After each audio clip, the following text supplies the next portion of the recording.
Hey guys, welcome to my channel. Today we're going to learn how to make green candy apples. So this is right after sitting for 48 hours, 2 whole days, and the sap is come out. Just have a damp towel, pretty much wiping it down really good. Any excess wax or anything that could be possibly on the apple, I'm just wiping them down, making sure they're clean. So I'm going to do that to a couple of apples so you guys can see. And also wipe down your surface because they've been sitting in that spot and the sap will sit in there. Will be a puddle of sap that you may not see. And it could affect your apple in the end. So be sure to do that. Okay. So now that we have them all wiped down, they're ready to go, we're going to use our sticks. I use these sticks. I get them off Amazon. Comment down below if you would like to know where, if you would like the link. So now, of course, we know all apples are not created equal. So you have to make sure that you adjust them to your liking so that your stick and your straw is straight up. There's a method to this, it comes with time, but you turn them upside down or whichever side you feel you could get the stick as straight as possible. So that's what I'm doing. Stick first, then straw. Paper straw directly on top. Be careful because sometimes the metallic straws, they do wrinkle at the bottom. So that's where you'll see me adjusting to make sure that they don't wrinkle.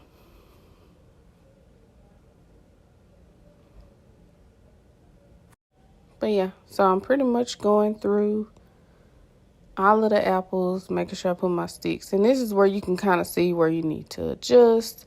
Turn the apples, do what you need to do to get them like you want them.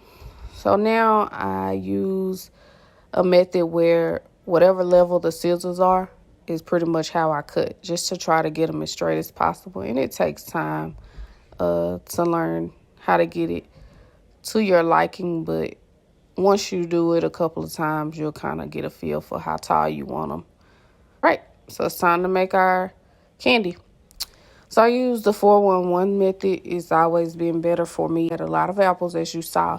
So I then went behind and did 2 half. So pretty much half of the 4-1-1. It works for me every time. So you want to stir it before you add anything to it so you can get that creamy feel. Look so that everything is well incorporated. So I add whatever color first and white on top. I don't know if it matters, but it kind of helps me when the white is right on top of the color before I start stirring. So you mix it. As you can see, it's green, but it's not the green I was looking for. So it took a couple of tries to get it to the color that I wanted. Don't overdo the white because you'll see later on where I had to put a spatula over my boiler because white will cause a boil over. And you'll be cleaning up a lot of hard candy and it's annoying. So be careful with it. Okay, so here we have it boiling. I have my candy measurer in there. Candy thermometer inside. And it's just getting started. All of that candy, the food coloring you see will go away. So this is just me doing a slow-mo, showing you guys how I almost got a boil over and I barely caught it, but it will happen. As you can see, the white on the sides, for whatever reason, white just acts up. So the more white you use to get your perfected color, you risk it boiling over. It is an easy fix. It's just frustrating. So do not ever just pour your candy out and give up. If you get a boil over, stop it to where it's boiling over, move it out the way, clean up, and put that thing right back on there and let it start cooking to 300 again. I made the mistake of wasting so much candy because I thought my candy was ruined, and it's not. You'll be fine. Okay, y'all, we're almost there. We're about at that 250 mark.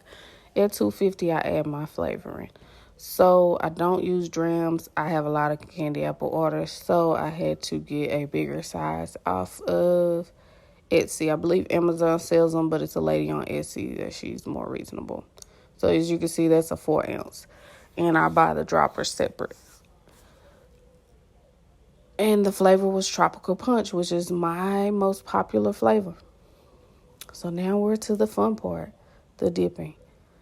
As you can see, the consistency is perfect. The green is greening. Honey, it is nice.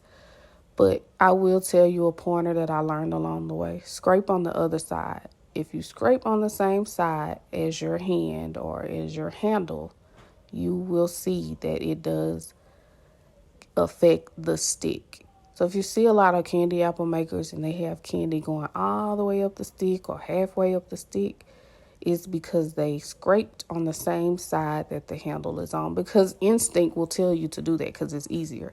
But I always scrape on the opposite side. It helps so much. But I'm just dipping away. I'm very famous for my glass colors. So pretty.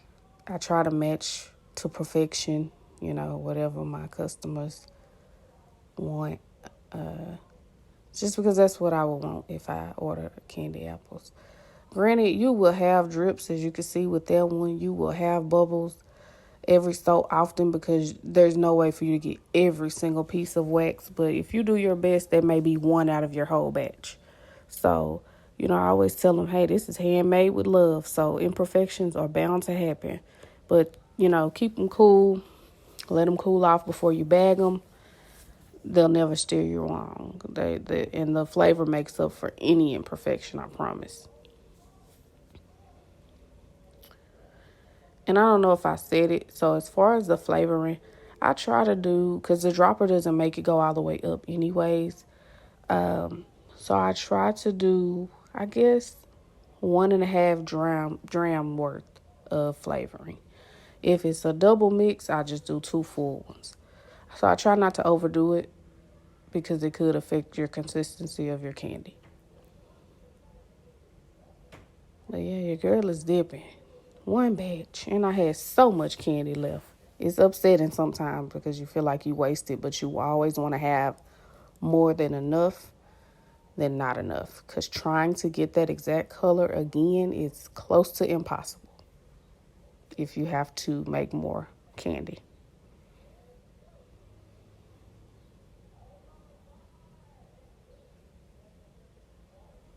So yeah, you dip, take your time. I know a lot of people can do them really fast. I just choose to take my time and let them things drip like they gonna drip, honey. And if I have to double dip like you'll see me do on some of these, I do, because the imperfection of the apple, because those apples get really ugly as they sit out, can sometimes seep through. So I try to double dip the ones that I feel like will do that. Don't let it completely dry and double dip unless you absolutely have to, because you will have a puddle. It may not be a huge puddle, but it will be one. But sometimes you have to double dip later because something may happen with the apple or something. So, but just be careful on doing it.